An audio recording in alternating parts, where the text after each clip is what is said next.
Hola muchachos, listo, comenzamos clase de hoy. Atención. Bien, ¿qué es la atención? Es por ejemplo lo que estás haciendo tú ahorita mirando el video. ¿Por qué?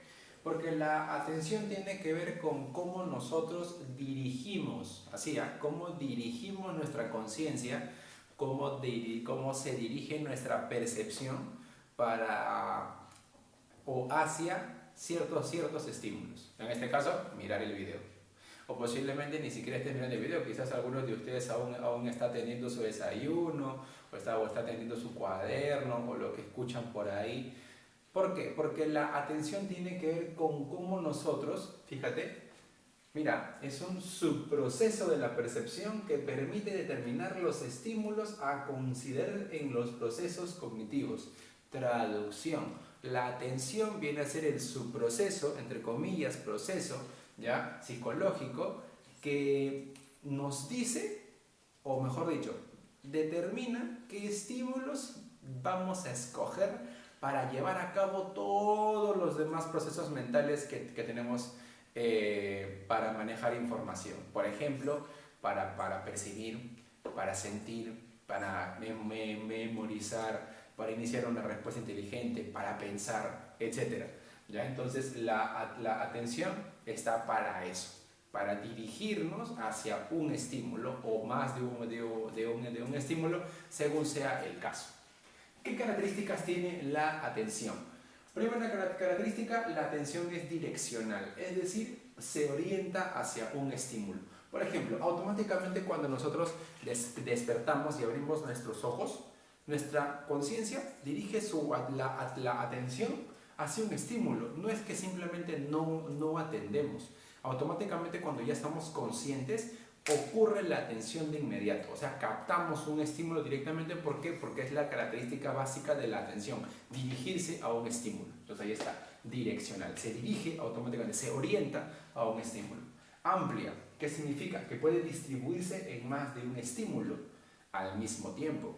En algunos libros vas a ver que a esto le llaman característica de la distribuibilidad, distribuibilidad, que es lo mismo. Se refiere a la amplitud de la atención. Por ejemplo, poder estar, se me ocurre, atendiendo la clase y limándote las uñas, por ejemplo. O estar atendiendo la clase y mordiendo tu pan con queso, por ejemplo. ¿Ya? A eso nos referimos con la distribuibilidad o la amplitud de la atención. Puedes atender dos estímulos al mismo tiempo. ¿Ya? Alternancia, ir cambiando de estímulos. Por ejemplo, puedes estar atendiendo mi clase y de pronto tú dices, uy, no, quiero checar mi pancito con queso. Entonces tú automáticamente pasas de atender la clase a atender tu pan. Y te diriges a atender tu pan. ¿Viste? O sea, cambiaste de un estímulo a otro. Esa es la alternancia. Luego decimos que la atención es constante, o sea, se refiere a la energía que destinamos para mantenernos atentos. Entonces, por ejemplo, aquí sería que tú estás en plan, no quiero ver la clase, qué cargosos que son. Entonces, ¿qué ocurre? Pues tienes que destinar energía para que te mantengas atento. O sea, la atención es constante en la medida de cómo tú dispones de fuerza, de ganas, de voluntad para seguir atendiendo. ¿Sí? Por último, control. El control tiene que ver con que la voluntad de atender o no. Acá, esto es la energía que requerimos. Acá es si quieres o no quieres. Por ejemplo, hay personas que dicen, yo quiero atender. Ya, entonces deciden atender. Ahora, para que esa atención se mantenga constante, destinan energía, pero esto de acá se refiere a si quieres o no quieres.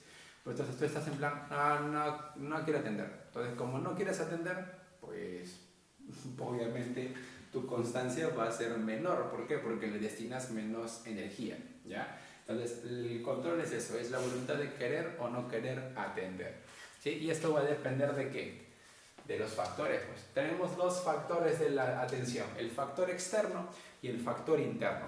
El factor externo se refiere a todos los estímulos que podemos captar con los sentidos. Todos. Ahí está.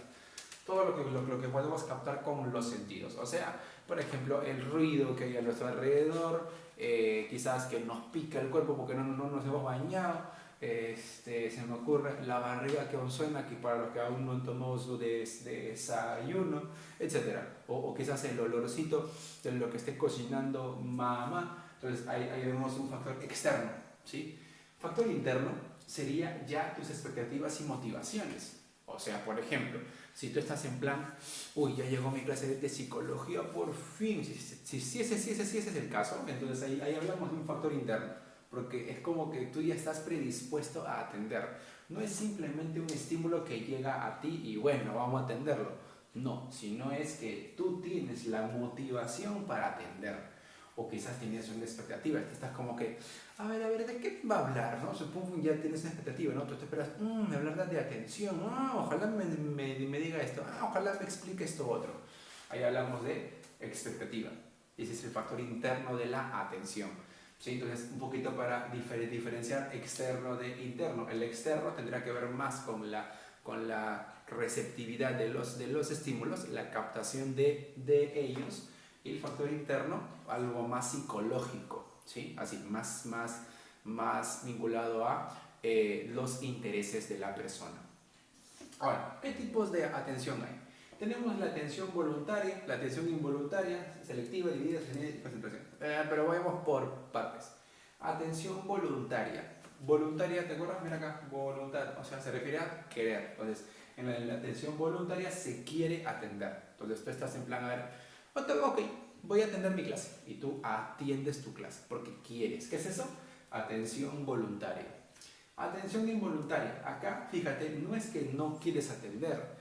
Acá lo importante es tener en cuenta que no se tiene intención de atender. O sea, la persona está como que en plan pasando por la vida y de pronto ocurre algo. Y pueden pasar dos cosas. Atención involuntaria refleja o atención involuntaria espontánea.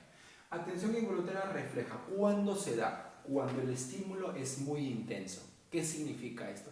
Tú estás ahorita tranquilo, estás sentado y como que, bueno, estás sentado mirando tu clase y de pronto, ¡boom!, suena una explosión. Como es una explosión y es tan fuerte, tú estás como que volteas a atender, ¿sí?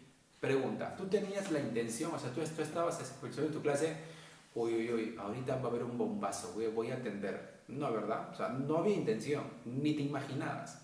Pero ¿por qué le llamamos entonces refleja? Porque el estímulo es tan intenso que nos obliga a atenderlo, ¿sí? Entonces, atención involuntaria porque no teníamos la intención de atender, pero se va a llamar refleja porque el estímulo es tan intenso que nos obliga a atenderlo, ¿ya? Luego tenemos la atención involuntaria espontánea y esta se caracteriza porque atendemos, pero porque el estímulo nos resulta llamativo. Un ejemplo sería, estás limpiando tu cuarto.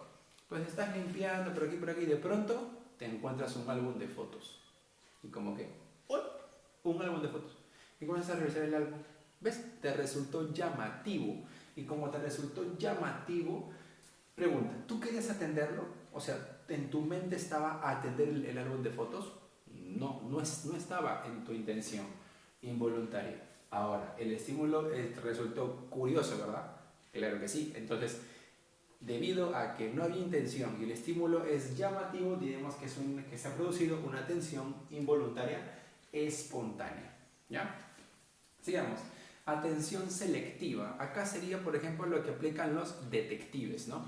Los detectives, ¿qué hacen? Ellos atienden, por ejemplo, las manchas, atienden el lugar, atienden los objetos, atienden cada elemento, ¿verdad? Van seleccionando un estímulo y luego se dirigen a otro y a otro y a otro. Atención selectiva. Siguiente, atención dividida, atender varios estímulos. Por ejemplo, se me ocurre una ama de casa. Está tranquila mirando su televisión, al mismo tiempo puede estar quizás preparando algo y estar, por ejemplo, pendiente de que toquen la puerta o de una llamada por teléfono. Entonces está atendiendo varios estímulos al mismo tiempo. ¿Qué tiene? Una atención dividida. Un taxista que va conduciendo su automóvil y va conversando con su copiloto, ¿verdad? Ahí está, atención dividida. Siguiente, atención sostenida. Esto sí lo voy a decir los dos juntos. Atención sostenida y concentración. ¿Son lo mismo? No. La atención sostenida, ¿sí?, se refiere a cómo yo hago que mi atención se mantenga en el tiempo. Entonces, esto tendría que ver con, por ejemplo, a ver, tú estás viendo tu película, ¿ya? Pero de pronto hay un montón de ruido. Entonces tú dices, no, yo quiero atender. Entonces, hay mucho ruido que lo sigues escuchando, pero tú tratas de mantener la atención. A eso nos referimos con atención sostenida, porque la prolongas en el tiempo a pesar de los estímulos que te rodean. Pero no es concentración. ¿Por qué? Porque la concentración implica excluir estímulos. Ejemplo de concentración sería, por ejemplo, estás con tu celular, estás viendo internet, Facebook. Al comienzo, chévere, ¿no? O sea, estabas viendo tu celular, estabas revisando el Facebook y escuchabas todos los sonidos externos, hasta que de pronto te quedaste mirando un video. Y en ese instante solamente captaste el video. Mientras tú veías tu video, afuera se peleaban dos gatos, por otro lado tus hermanos se estaban gritando, estaban robándole a una señora y pedía auxilio, pero tú no captaste nada de eso. Eras tú y tu video. ¿Qué ha ocurrido? Concentración. ¿Por qué? No es que se prolongó en el tiempo, esto no es lo importante. Lo importante es que se excluyeron todos los demás estímulos. Y eso pasa cuando estamos súper concentrados, dejamos de atender otros estímulos. En cambio, en la sostenida, ¿qué ocurre? Yo sigo captando los demás estímulos, pero yo trato de centrarme en uno solo y lo mantengo en el tiempo. Por ejemplo, hay músicos que dicen, a ver, quiero escuchar cómo suena el piano. Entonces, deciden prestar atención más al piano, mantienen su atención en el piano, a pesar de que siguen escuchando a los demás instrumentos musicales. Ahí hablamos de una atención sostenida. Pero si una persona está dirigiendo su atención a un estímulo y de pronto, ¡pum!, deja de sentir todos los demás, ya hablamos de concentración. ¿Sí? Listo, chicos. Entonces, esta sería nuestra clase.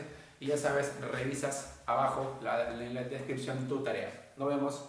Se cuidan.